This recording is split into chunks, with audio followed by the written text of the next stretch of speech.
Hey everyone, Joe Davis with Park City Television. I'm standing in a charred out section of what has become known as the Fox Den Fire. And this was a fire that started at Jordanelle Reservoir that was reported by several people. In fact, they received 3 calls within 2 minutes, all as separate fires. These fires at one point started to combine and ended up with 2 different heads heading in different directions.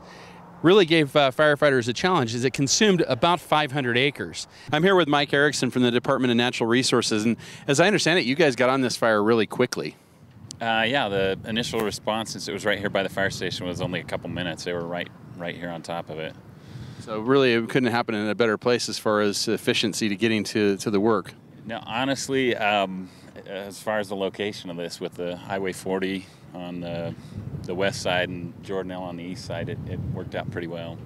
And how long did it take for you guys to get this thing all contained? We're actually going to call it contained today.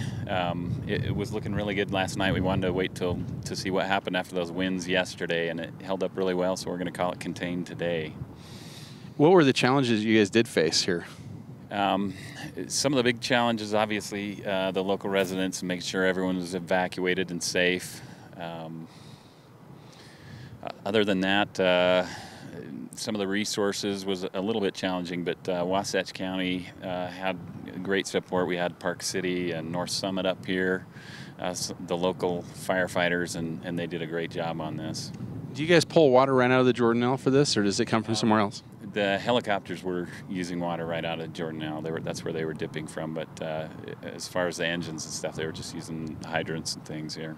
As I understand, you had what, 2 helicopters, 4 airplanes? 2 helicopters, 2 seats, and 1 heavy tanker on this fire.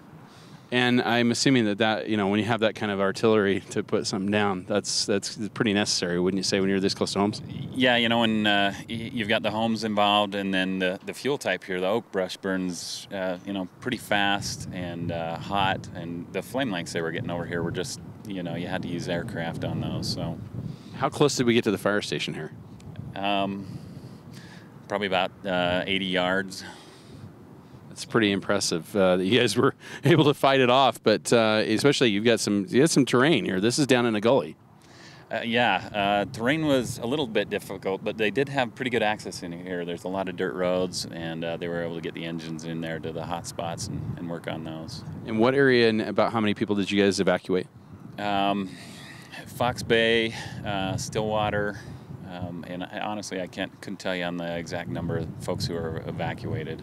I think it was over 150 just there in Fox Bay alone, but I couldn't tell you for sure number on the evacuations, the numbers. Have you guys figured out the cause yet?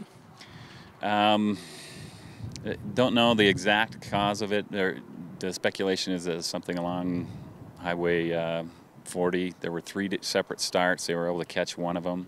So someone dragging a chain possibly, or a flat tire, or something coming out of somebody's exhaust, something like that could have sparked all 3 of them.